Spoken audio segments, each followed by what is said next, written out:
Hello, my lovelies. So, I'm sitting here tonight in my favorite chair with one of my favorite covers, watching Netflix, The Haunting of Bly Manor. And I just want to update you on what's been going on.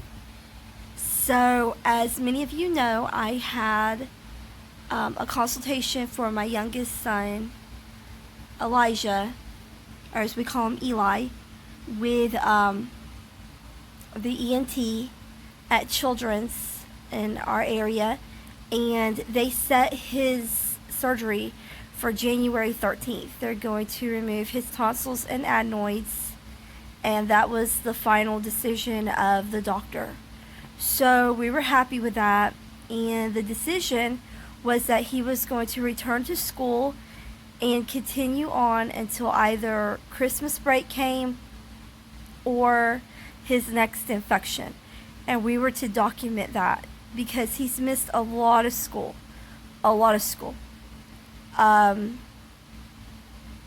couple of times it was because the school closed down because of COVID numbers, but mostly it was because of strep.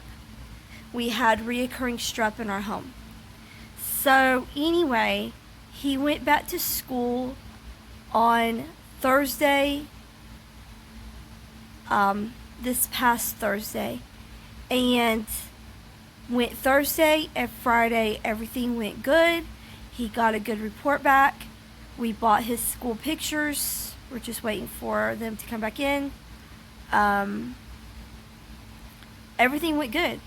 He got back a good report from the teacher both days. He went to therapy. He has speech and occupational. He went to therapy on Thursday. Everything went well. Everything was going good. And Saturday, we got a call from an unknown number. First, it called my phone, and I didn't get to it in time. I was busy. So then they called my husband, and he was able to pick up the phone, and it was the school nurse. And I couldn't imagine why the school nurse would be calling us on a Saturday night unless something was wrong. So I got on the phone and spoke to her, and she was calling to inform us that Eli had been exposed to someone with COVID.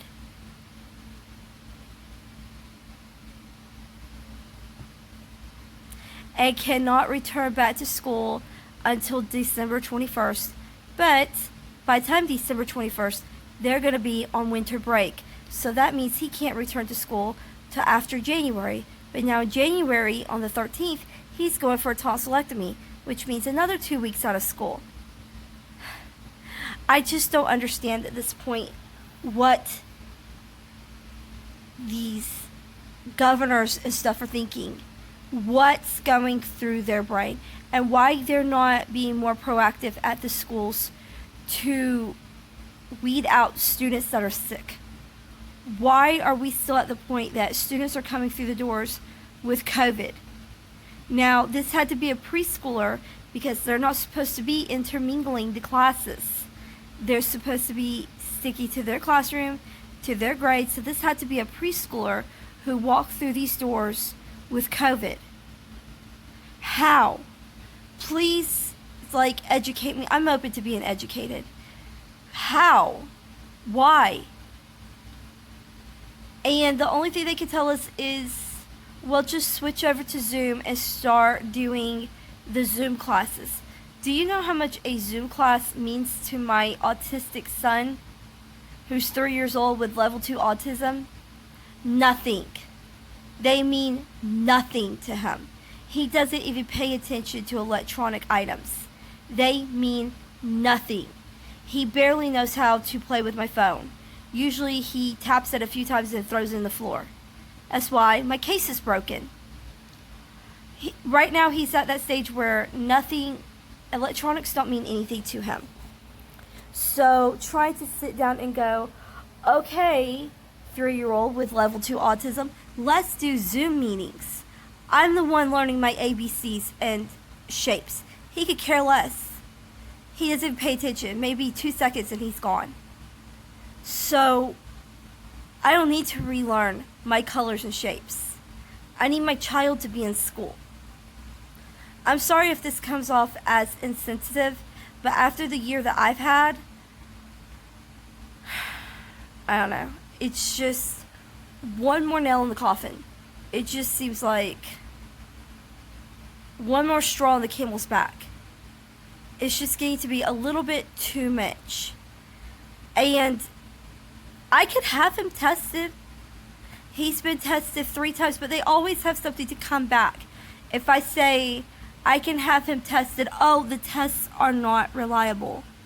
Well, I can have a CBC done on him. He can still be sick in 14 days. And I'm like, no virus acts like that. If you don't show symptoms within 4 or 5 days, you're not sick. But apparently COVID acts different. I'm not really sure. And I'm not questioning if COVID is real or not, because I have a friend who's in the hospital who is struggling with something. I mean, I know he has double pneumonia, which can be pretty bad on a man his age and his weight. He's up there. He's a grandpa. But they're also saying he has COVID. Maybe he does. I don't know. How can you really tell past the double pneumonia? I don't know. I'm not one to question. I'm not a doctor. But just some things are not adding up. And every time you say, well, I can do this, they come back with, oh, no, but wait, no, but this. Well, I can do this. No, you can't. This. They always have a rebuttal for whatever you say. When did a CBC not become good enough? If you have a virus, even if it's not active yet, your white blood cells are going to react. That is the body. I don't care if it's COVID 18, 19, or 20. You're going, and that was sarcasm, by the way, you're going to react. Your body is going to change its number of white blood cells. That's the first thing that's going to happen. So for them to not accept a test or a white blood count, a CBC, blows my mind. So they just go, no, go home, lock your doors, don't come out for 14 days. Okay. But in the meantime, how am I going to get groceries? We don't have Grubhub here. I live in a small town, people. We do not have Grubhub. You cannot have your groceries delivered. This is not California or New York or anything like that. So there you go. That's 2 states I don't live in. I haven't really revealed which state I live in, and I'm never going to. But let me guarantee you, it's not California and it's not New York. It's not a huge state with all these state-of-the-art items that are just at our fingertips. Yeah, we have some stuff. Don't get me wrong. We have, but they're not as proactive as they should be. We're still having to go get groceries. Now, one thing for sure is that our local Walmart does have this thing where you could get a limited amount of groceries off their website, and you can come up to one of the parking spaces, call a number, and they'll bring your groceries out to you. A very limited selection. My child is dairy-free and gluten-free. They don't offer a lot of his foods. So yes, I had to go in the store. I had to go buy groceries. I kept a mask on. I kept a face shield on. I stayed away from people. But I had to go. It was go or starve. Well, you could guess what I chose. Because I'm not going to sit here and starve. Because we don't have Grubhub. And we don't have any of that. I can get pizza delivered. Yeah, like I could sit here, stuff my face with pizza every day. I'd be dead. I wouldn't have to worry about COVID. I died just from the pizza. Ugh. I don't even like pizza that much. And then to just scarf down just slimy, greasy pizza. And you can tell how I feel about that stuff. No. Or worse, Domino's? Ew. God, just shoot me. No, I can't. I mean, maybe once a year, but not every day. That's disgusting. I don't know anybody who could. And McDonald's is nice once in a while, but I can't just sit here and stuff my face with McDonald's. And then who's going to get it? Who's going to go get the McDonald's? I could go through drive-thru, but then, you have people coming at you about that. How dare you go through a drive-thru and get McDonald's? You were exposed to someone who was exposed to someone who had COVID. And that's basically my place in this. I was exposed to someone who was exposed to someone who had COVID. Now, in my son's case, he was exposed to someone with COVID. I got like secondhand exposure. Is that a thing? I don't know.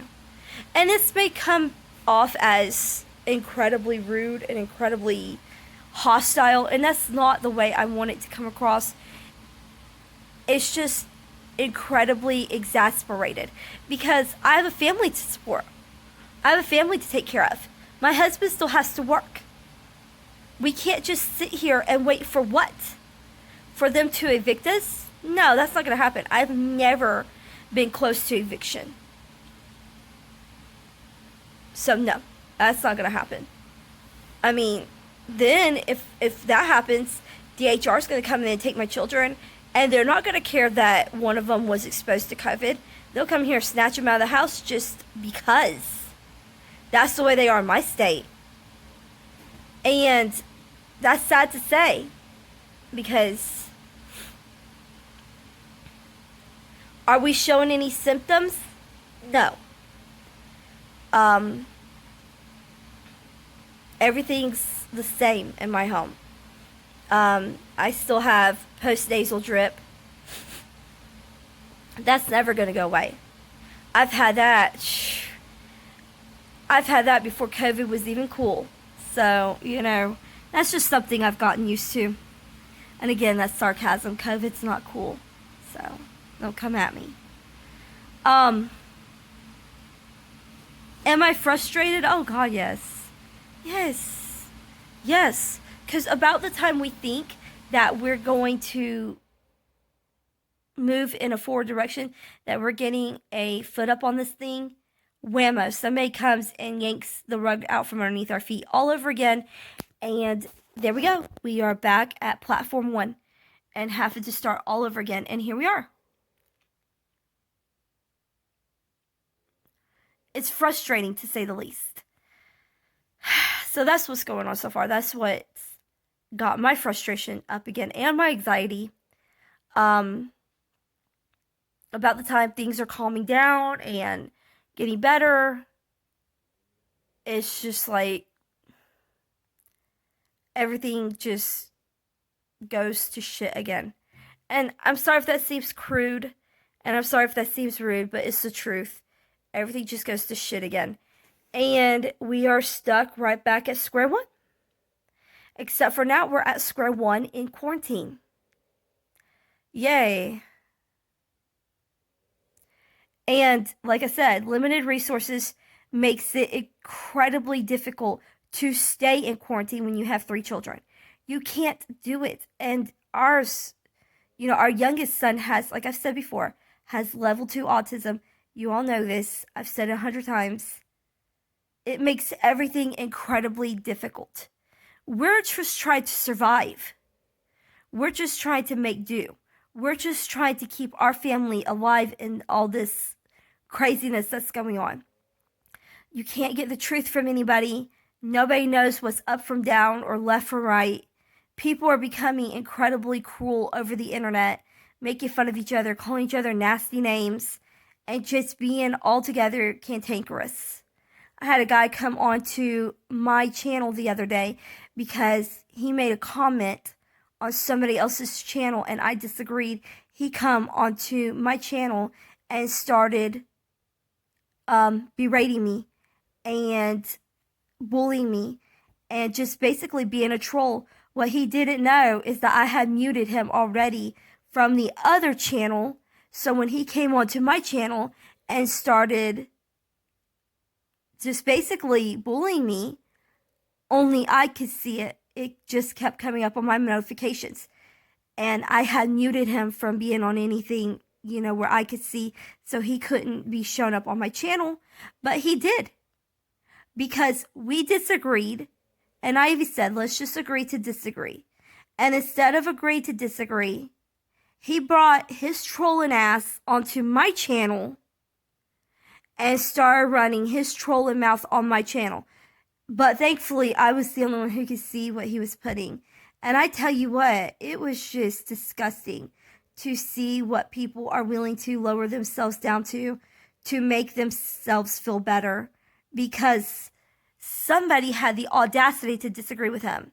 How dare I have an opinion of my own? How dare I want to just end the discussion amicably and say, look, let's just agree to disagree? How dare I? A woman, he had to point that out, that I am a woman. A woman would disagree with him. And of course, he had to point out that he was a guy. That's how I know he was a he. So how dare I, just a lowly woman, disagree with this know-it-all man? I can't even call him a man. Boy. This man-child. And I was just like, look, hey, I didn't mean to offend. It's just how I see it. But hey, you're entitled to your opinion. Let's just agree to disagree, because we're obviously not going to see eye to eye on this. Was that good enough? No. Was he mature enough to say, yeah, hey, you know what? You're right. Let's just drop it. Obviously, we're not going to agree. No.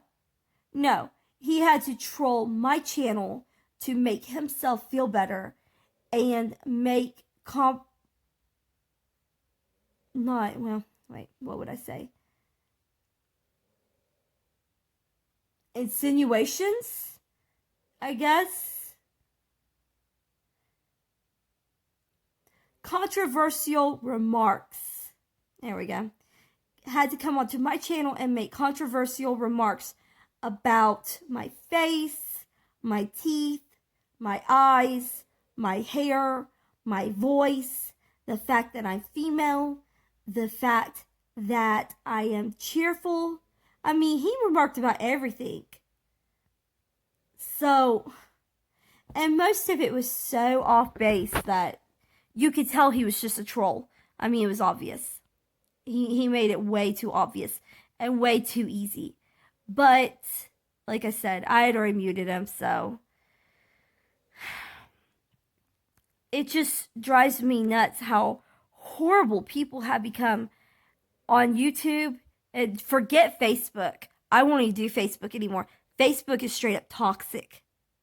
Facebook is toxic. I won't even do Facebook anymore. I have Facebook, but I don't get on Facebook. And I'm not going to release any of my information about Facebook because it's just not worth it. It's just so very toxic. And people might listen to this video and think I'm being toxic. And if you do, I apologize for that. That is not how I mean to come off.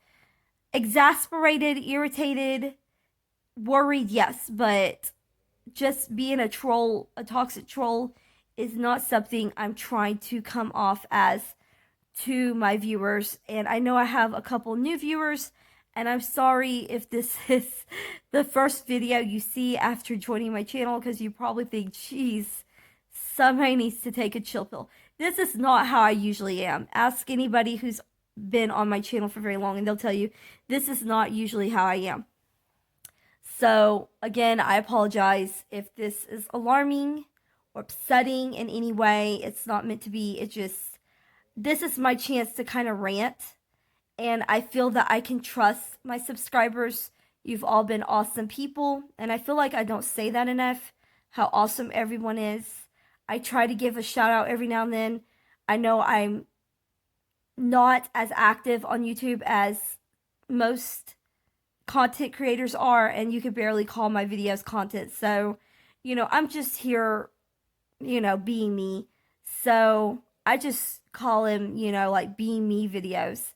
So, if you have any experience lately, like with your school, if you're in school, or if you have children in school or grandchildren in school, or whatever the case may be, let me know down below, because I tell you what, we're all in this together, and it's just something that we're going to have to get through together. It's scary and it's annoying and it's irritating, but in the end, I think we're going to come out stronger for this. Despite all my ranting and raving, carrying on, you got to ignore half of that. I'm just like any other parent. I get frustrated and I get worried, and it comes out, and I guess it does kind of look abrasive and aggressive, but it's really not meant to be that way. It's just me being me. But I'm gonna wrap this up because I feel like I've laid a whole bunch on you, and it's kind of a heavy load to hear, especially, like this. But I love you all. I really, really super hope that you are all staying safe out there. Things are getting crazy. Things are crazy. Getting crazy was last month. We're already in crazy town. So please be careful. Stay safe. Keep you and your loved ones safe. And I will see you in the next one. Bye.